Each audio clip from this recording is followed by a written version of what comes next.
everybody, it's Matt from RoyalCaribbeanBlog.com, and today I wanted to share some common pitfalls to avoid for first-time cruisers. So let's talk about 10 mistakes not to make on your Royal Caribbean cruise.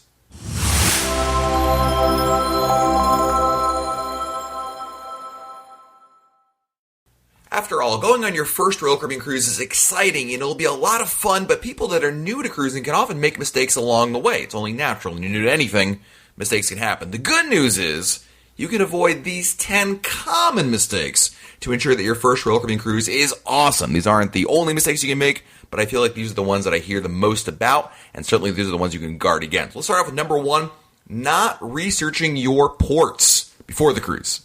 When you get off your ship and into the ports of call that your Royal Caribbean cruise will visit, you don't want to be at a loss for what to do. The internet is a wealth of information for figuring out the best activities to do in every port that you'll be visiting. In fact, by virtue of the fact you're watching this video right now, you're already off to a great start by researching your cruise. And researching in advance will give you the chance to figure out what your group can do and what may be available to you. Winging it, as we call it, can be adventurous, but being informed about your choices in advance gives you a major advantage, especially if you're interested in an activity that has limited capacity. Next, not bringing a passport. Let me be as clear as I can. Get yourself a passport! Cruises leaving the United States have the option for Americans to sail with either a passport or birth certificate. But if things go wrong in another country, the difference between having a passport and not having a passport is tremendous. If you have a passport, you can leave that very minute to go back to the United States or really anywhere else. You just go to the airport, present your passport, pay for your ticket, and you're on your way. Without your passport, you'll have to go to the U.S. Embassy or whatever embassy you happen to be going to as a resident, go through a lot of red tape to get a visa to be able to go back to your home country. Let me put it this way, it's not fun to go that route. While expensive, passports are still the best way to get you on board your cruise, and it is a fantastic investment as a traveler in general.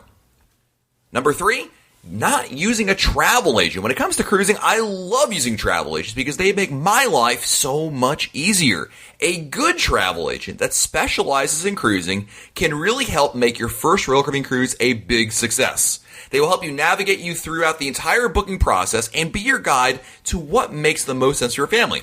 Early or late dinner, travel insurance or not, which day to arrive? These are all great questions that require personal input. When it comes to making changes to your reservation, such as pricing at different staterooms, changes in fares, adding more people to your reservation, or anything else requiring speaking with Royal Caribbean, the hold times for the phone can be downright awful. But if you got a travel agent, they'll do all that legwork for you. In addition, a good travel agent will work you to get the best possible deal on your cruise, not only today when you're booking, but every day until your final payment date. They can save you money in addition to time. And did I mention that travel agent should cost you absolutely nothing extra? That's right. Royal Caribbean pays them a commission, so you don't have to pay them anything extra, nor should you use any travel agent that charges you anything extra. If something were to go wrong during your cruise, contact your agent, and it's now their problem to solve. Always enlist your agent to handle issues on your behalf. Now, the next one is really interesting. Also, sailing to the wrong place. What I mean by that is you got to pick an itinerary that makes sense for you. Which itinerary you pick is so important, so make sure the one you pick is right for you and your family. Very short sailings, like 3 to 4 nights, may be appealing for a first-timer who's never cruised before, but those that have sailed before will tell you that's actually too short of a sailing. 5 to 7 night sailings seem to be a better balance in general and give you a real sense of what cruising is like.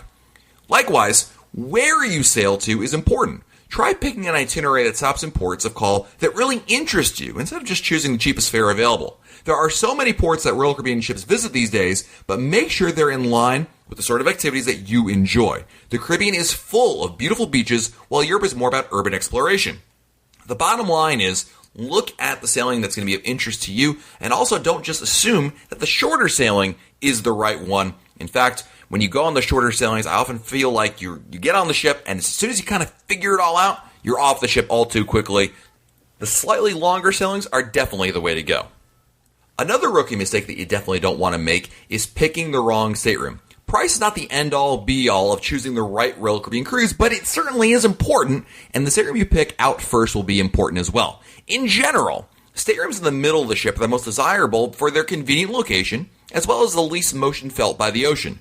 For first-time cruisers, staterooms in the very front or rear of the ship can save you money, but you may not find it as enjoyable being there.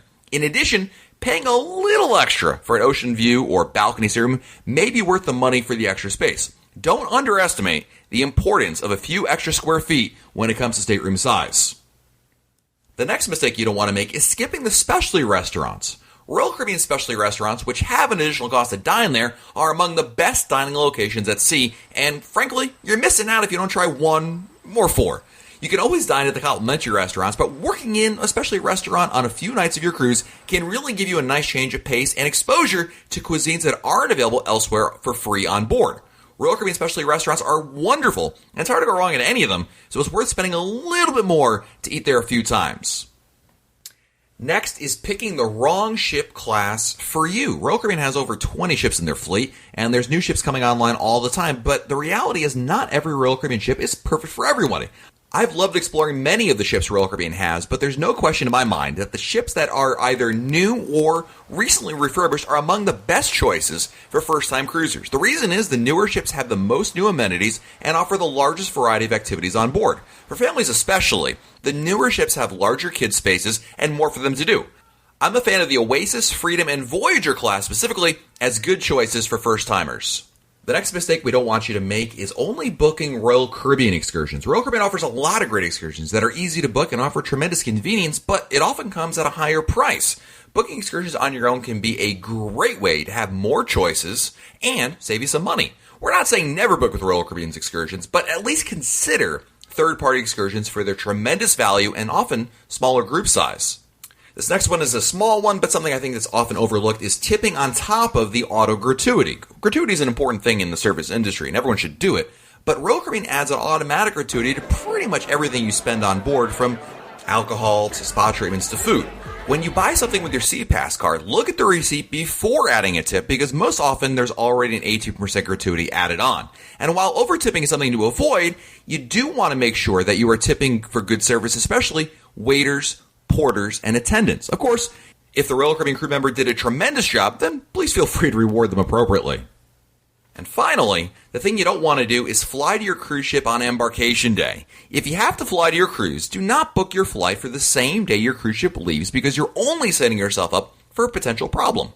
Veteran cruisers will always fly in at least one day before their cruise leaves, and that's to avoid travel nightmares that the airlines are notorious for. Delays, weather, and breakdowns happen consistently, so don't let those kind of inconveniences cause you to miss your cruise. Getting in a day early will give you plenty of time to get past any travel delays you encounter, with the added bonus of beginning your vacation a little bit earlier. So hopefully this helps, because those are some easy to avoid rookie mistakes that you definitely don't want to make while planning your Royal Caribbean cruise. Let us know what your thoughts. Let us know which mistakes you've made in the past or ones that you've avoided. I can't wait to read them in the comments. Thanks for watching. This is Matt from RoyalCaribbeanBlog.com, and be sure to give us a like and subscribe so you don't miss out on any of these super awesome videos. Until next time, we'll talk again soon.